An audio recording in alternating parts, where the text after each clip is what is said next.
Last video যেটাকে নিয়ে Alvi status দেওয়ার পরপরই একটা ভিডিও চলে আসলো, মানে সেই স্ট্যাটাসটা দেওয়ার পরে যখন সবাই অনেক নেগেটিভ কথা বললো, সে প্রমাণস্বরূপ এটা দিল। আর এই ভিডিওটা হচ্ছে 2023 সালের একটা ভিডিও, এবং এই ভিডিওতে আলভির আপন ছোটো ভাই নেহাল, আমি নেহালকে কখনোই ছোট করব না, নেহালকে নিয়ে আমি চাই না কেউ কোনো রকম বাজে কথা বলুক। নেহাল অসম্ভব ভালো একটা ছেলে।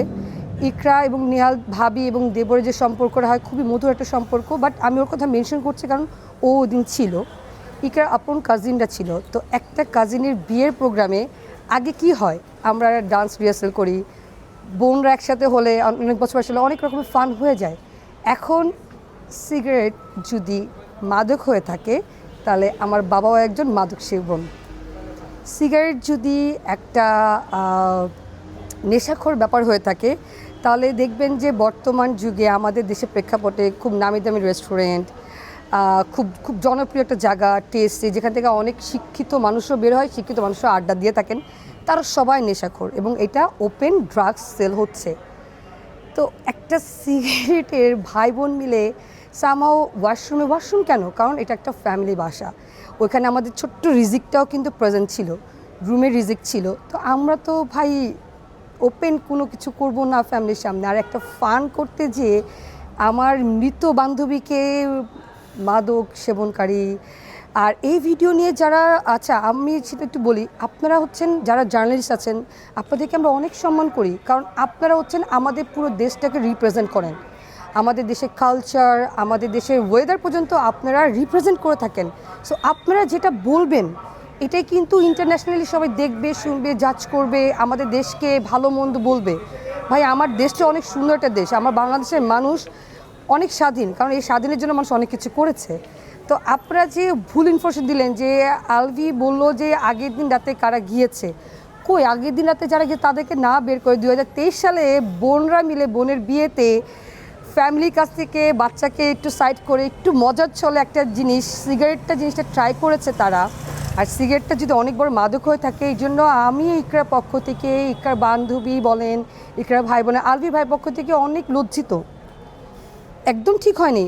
আর কেন ওয়াশরুমে, কারণ ভাই ওরা তো কেউ সিগারেট স্মোকার না, চেইন স্মোকার না যে যেখানে সেখানে বসে তার সিগারেট খেতে পারবে। আর এখন যারা ইন্টারভিউ নিচ্ছেন আপনাদেরকে বলি, ভিডিওটা ভাইরাল করার আগে যেই সাংবাদিক বা যে পত্রিকা বা যে অনলাইন পোর্টালে দিয়েছেন, আপনারা এত সেন্সিটিভ, আপনারা এত বেশি কি বলবো জ্ঞানী মানুষ, আপনারা কেন আগে জাজ না করেই এটা ভাইরাল করে দিলেন?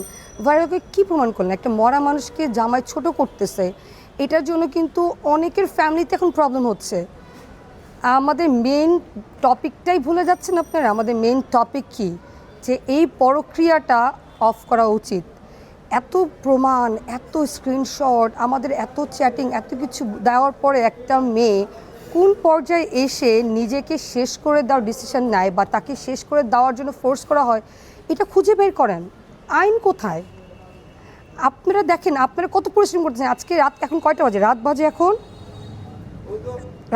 এখন 10টা, অলমোস্ট রাত 10টার সময় আপনারা ছুটে আসছেন সত্য জানার জন্য।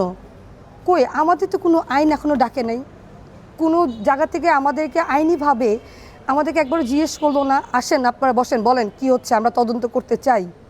কেন ভাই, কেন? তদন্ত করেন। বসে বসে মন চাইলো স্ক্রল দিয়ে দিলাম, শেয়ার দিলাম, যা মন চায় গালাগালি দিয়ে দিলাম, দেন না, সমস্যা নাই ভাই, গালাগালি দিবেন না। আপনি স্বাধীন দেশে বাস করেন, এই স্বাধীনভাবে কথা বলার জন্য দেশে যুদ্ধ হয়েছে, মানুষ শহীদ হয়েছে বাংলা ভাষার জন্য, আমরা স্বাধীন, আমরা যা মন চায় বলতে পারি। কিন্তু আমরা যেটা বলছি মনে রাখবেন, আপনি আজকে যেটা করবেন কোনো না কোনো ওয়েতে, কোনো না কোনোভাবে ওই জিনিসটা আপনার উপরে আসবে। আজকে আপনি একটা গালি দিচ্ছেন, কোনো না কোনো, আমি আপনাদের কথা বলি, আজকে আমি একটা গালি দিচ্ছি, কোনো না কোনো ওয়েতে আমি আরও 5টা গালি শুনবো। এটা হচ্ছে আল্লাহর বিচার। আল্লাহ আছেন, আল্লাহ দেখছেন, আল্লাহ সব কিছু বিচার করবেন ইনশাল্লাহ। যদি আলভি নির্দোষ হয়ে থাকে অবশ্যই সে সম্মান সহকারে নির্দোষ প্রমাণিত হোক। কিন্তু কেন ভাইয়া, আমি আজকে প্রথম তোমাকে বলছি, হয়তো বা অনেকে দেখবেন, কেন আজকে কয়দিন বলো, আজকে রিজিকের বার্থডে, কেন তোমাকে লয়ার বলছে আরও সময় দিতে, কেন তুমি লয়ারের কথা শুনছো? আজকে ইকরার আব্বু আঙ্কেল পর্যন্ত বললো, ও যদি একটাবার আঙ্কেলের সাথে যোগাযোগ করতো যে আমি ছাড়া আমার বইয়ের দাফন যেন না হয়, আঙ্কেল নিজে তোমাকে সেভ করতো।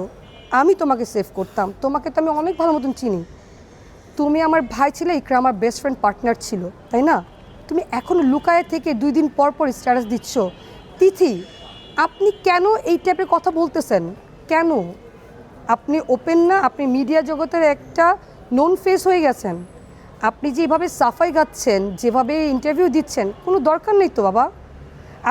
আপনি তো বলছেন আপনি আর আলভি অত্যন্ত ভালো বন্ধু।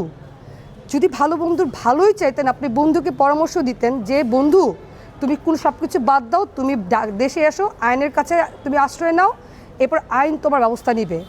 আমরা কেউ না, আমরা তোমাদের করা, তোমাকে মারা, তোমাকে ধরা, তোমাকে কাটার কেউ না। আমরা কেউ আইন নিজের হাতে তুলে নিব না। আজকে যদি তোমার গায়ে একটা স্টেপ দিতে যাই, এর জন্য আইনও কিন্তু আমাকে, আইনের আওতা কিন্তু আমাকে নেওয়া হবে, তাই না? তোমাকে এগুলো কেউ করতো না ভাইয়া, কেউ করবেও না। এখনও অনেক সময় আছে। উকিলের কথা বলো, অবশ্যই উকিল লাগবে তোমার। সব কিছু বাদ দিয়ে এখনও সময় আছে, আইনের আওতায় আসো। তোমার কি বলতে চাও, তোমার কি বলার আছে, আরও মানুষের কী বলছে, ইকরার ফ্যামিলি কী বলা আছে, সব কিছু শুনো, জাস্টিফাই করো। ওই একটা বিড়ি নিয়ে আর লাফায়ও না, আর লাফায়েন না আপনারা বিড়ি নিয়ে, আপনারা ভুলে যেতেছেন। একা ডাল হয়ে যুদ্ধ করছে আলভির পক্ষে, জিনিসটা এমন তিথি কি একা ডাল হয়ে যুদ্ধ করছে? তিথিকে সেভ করছে। এখন তিথি কি আলভির পক্ষ হয়ে আলভিকে সেভ করছে কি না, এটা আপনারা বলেন। আপনাদের কাছে সে ইন্টারভিউ দিতে পারছে, বাট তাই সে আমার সাথে কথা বলতে পারছে না। তোমার ভালো বন্ধু তিথি আপু, তোমার এত ভালো বন্ধু, তুমি তোমার বন্ধুকে একটাবার সাজেশন দিতে পারলা না, চলো তুমি আমার সাথে। আজকে যদি আমার ভালো বন্ধু, এই যে ইকরা মরে গেছে, ওকে নিয়ে কত কন্ট্রোভার্সি, ও টক্সিক। ভাই, টক্সিক বউ নিয়ে 6 মাস সংসার করা যায়, টক্সিক বউ নিয়ে 1 বছর সংসার করা যায়, 16 বছর সংসার পাশাপাশি মিডিয়াতে থাকা যায় না। একটা টক্সিক বউ কখনো তোমার সাথে টানা এতগুলো নাটক জীবনে করতে দিত না। টক্সিক হলে পরপর হিট নাটক তোমরা কখনো বের করতে পারত না। টক্সিক মেয়েরা হাজব্যান্ডকে একটা বুয়ার সাথে পর্যন্ত সন্দেহ করা শুরু করে। ইকরা যদি টক্সিক ওয়াইফ হইতো, আজকে এই আলভি জাহের আলভি হতে পারতো না। জি।